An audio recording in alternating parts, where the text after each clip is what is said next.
नमस्कार दोस्तों, स्वागत है आप सभी का मेरे YouTube चैनल पर।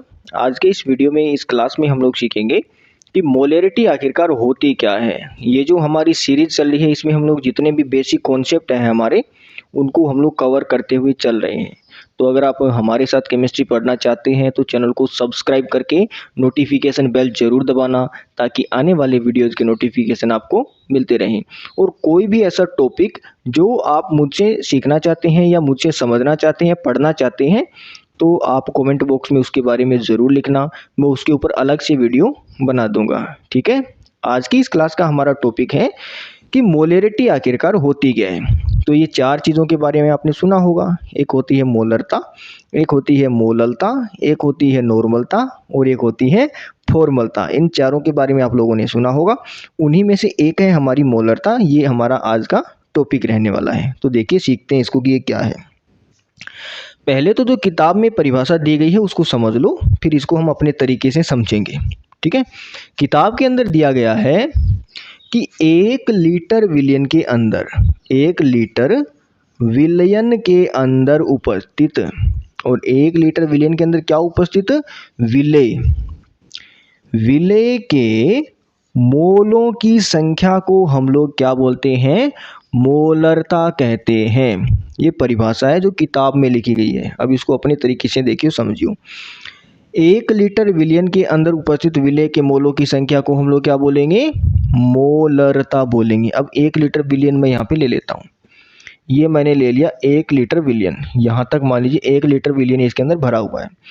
इस 1 लीटर विलयन के अंदर अगर 1 मोल विलेय उपस्थित है, ठीक है, पूरा का पूरा 1 लीटर है ये, और इसके अंदर 1 मोल विलेय उपस्थित है, तो इसकी मोलरता हम लोग बोल देंगे कि 1 हो गई। ठीक है। अगर इस 1 लीटर, पूरे 1 लीटर के अंदर 2 मोल उपस्थित हैं, तो हम कहेंगे कि इसकी मोलरता कितनी हो गई? 2 मोल हो गई। अगर इसके अंदर 3 मोल है तो क्या बोल देंगे कि 3 इसकी मोलरता हो गई। लेकिन अगर मैं इसको थोड़ा सा बढ़ा देता हूँ, मान लीजिए इसकी 2 लीटर के अंदर 1 मोल उपस्थित है, तो 2 लीटर में 1 मोल जब उपस्थित होगा तो 1 लीटर के हिस्से में कितना आएगा? आधा मोल आएगा। ठीक है। मानी 2 लोगों के पास में 1 मोल है, तो 1 के पांति में कितना आएगा? आधा मोल आएगा। तो अब इसकी जो मोलरता है वो कितनी हो जाएगी? 1/2 यानी कि 0.5 m इसकी मोलरता हो जाएगी। ऐसे ही मान लो अगर ये पूरा का पूरा 10 लीटर विलयन है, 10 लीटर विलयन है, और 10 लीटर के अंदर 10 मोल है, तो 1 लीटर के हिस्से में कितना आया? 1 मोल पांति आया। तो इसकी मोलरता अब इस कंडीशन में कितनी हो जाएगी? 1 हो जाएगी। अगर इस 10 को मैं थोड़ा कम करके 5 मोल कर देता हूँ, ठीक है, पूरा का पूरा 10 है, इसमें 5 मोल उपस्थित हैं, तो 10 के अंदर जब 5 मोल उपस्थित हैं तो 1 लीटर के हिस्से में कितना मोल आएगा? तो आधा मोल आएगा, यानी 0.5 आएगा। तो इनडायरेक्टली हम लोग ये कर रहे हैं कि मोलों की संख्या में भाग दे रहे हैं किसका? आयतन का। और ये आयतन किसका ले रहे हैं? विलयन का ले रहे हैं। तो विलयन के आयतन का भाग हम लोग विलेय के मोलों की संख्या में दे रहे हैं। तो हमारे पास में फॉर्मूला क्या बन जाएगा कि मोलरता बराबर विलेय के मोलों की संख्या बट्टे आयतन ले रहे हैं हम लीटर में, और किसका? विलयन का ले रहे हैं। ठीक है। अब इसको थोड़ा सा और आगे सोल्व करें तो मोल होता है भार बट्टे अणु भार या परमाणु भार। ठीक है। और आयतन जो कि लीटर में है, इसको अगर ml में बदलेंगे तो यहाँ 1000 का भाग देना होगा, और वो 1000 ऊपर चला जाएगा, तो 1000 ऊपर गुणा होने के बाद में यहाँ पे ये बन जाएगा ml के अंदर। ठीक है। ये एक सूत्र बन गया, इसको हमें याद रखना है। ये मोलरता को निकालने का सूत्र है। अब अगर कोई बोल दे कि 0.2 m विलयन है, तो बताओ इसके 1 लीटर में कितने मोल होंगे?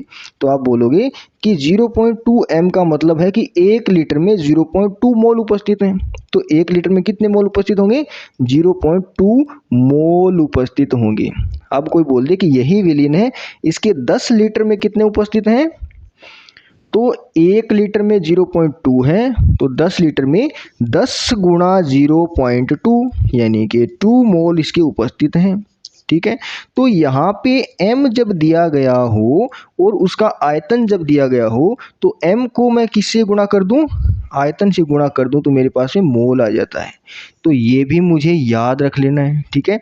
यहाँ पे 0.2 दिया गया था, तो 0.2 मैंने यहाँ पे लिखा। 10 लीटर दिया गया था, तो 10 लीटर मैंने यहाँ पे लिखा। इन दोनों को गुणा करने पर मेरे पास क्या आए, मोल आए। तो ये नया सूत्र बन गया हमारा। और यहाँ से फिर हम लोग मोलरता को निकालने का भी सूत्र बना सकते हैं कि मोलरता बराबर मोल बटे आयतन, वही का वही हमारा ये वाला सूत्र बन के आ जाता है।